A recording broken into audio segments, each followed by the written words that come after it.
the Contest of the Mountains. While the nations and peoples were refusing to accept the Torah, the mountains among themselves were fighting for the honor of being chosen as the spot for the revelation. One said, "Upon me shall the Shekinah of Yahuwah rest, and mine shall be this glory."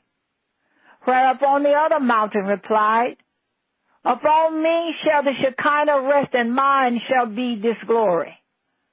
The mountain of Tabor said to the mountain of Hermon, "Upon me shall the Shekinah rest, mine shall be this glory. For in times of old, when in the days of Noah the flood came over the earth, all the mountains that are under the heavens were covered with water, whereas it did not reach my head, nay, not even my shoulder. All the earth was sunk under water. But I, the highest of the mountains, towered high above the waters. Hence I am called upon to bear the Shekinah." Mount Hermon replied to Mount Tabor, "Upon me shall the Shekinah rest. I am the destined one. For when Israel wished to pass through the Red Sea, it was I who enabled them to do so. For I fell down between the two shores of the sea, and they moved from one side to the other through my aid, so that not even their clothes became wet. Mount Carmel was quite silent, but fell down on the shore of the sea, thinking, if the Shekinah is to repose on the sea, it will rest upon me. And if it is to repose on the mainland, it will rest upon me. Then a voice out of the high heavens rang out and said, the Shekinah shall not rest upon these high mountains that are so proud. For it is not Yahuwah's will that the Shekinah shall rest upon high mountains that quarrel among themselves and look upon one another with disdain. He prefers the low mountains and Sinai among these, because it is the smallest and most insignificant of all. Upon it will he let the Shekinah rest. The other mountains hereupon said to Yahuwah, is it possible that thou art partial and wilt give us no reward for our good intention? Yahuwah replied, because you have striven in my honor will I reward you.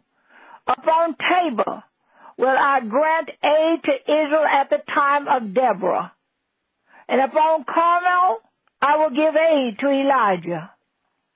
Mount Sinai was given the preference not for its humility alone, but also because upon it there had been no worshiping of idols, whereas the other mountains, owing to their height, had been employed as sanctuaries by the idolaters. Mount Sinai has a further significance too, for it had been originally a part of Mount Moriah on which Isaac was to have been sacrificed.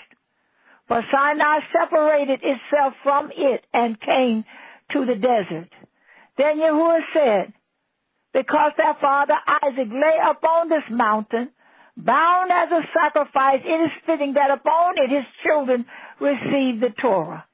Hence Yahuwah now chose the mountain for a brief stay during the revelation. For after the Torah had been bestowed, he withdrew again to heaven. In the future world, Sinai will return to its original place, Mount Moriah, when the mountain of the Lord's house shall be established in the top of the mountains and shall be exalted above the hills.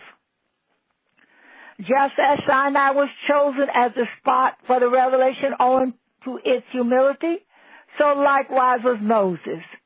When Yahuwah said to Moses, go, deliver Israel, he in his great humility said, who am I that I should go to Pharaoh and lead the children of Israel out of Egypt? There are nobler and wealthier than I. But Yahuwah replied, Thou art a great man. Thee have I chosen out of all Israel. Of thee shall the prophet of the future say, I have laid help upon one that is mighty. I have exalted on chosen out of the people.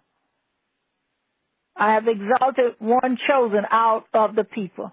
Moses in his humility, however, still stood apart and would not accept the office offered him until Yahuwah said to him, Why dost thou stand apart? If they are not to be delivered by you, by none other will they be delivered. When likewise at Yahuwah's command, Moses had erected the tabernacle, he did not enter it out of great humility, until Yahuwah said to him, Why dost thou stand outside? Thou art worthy to serve me.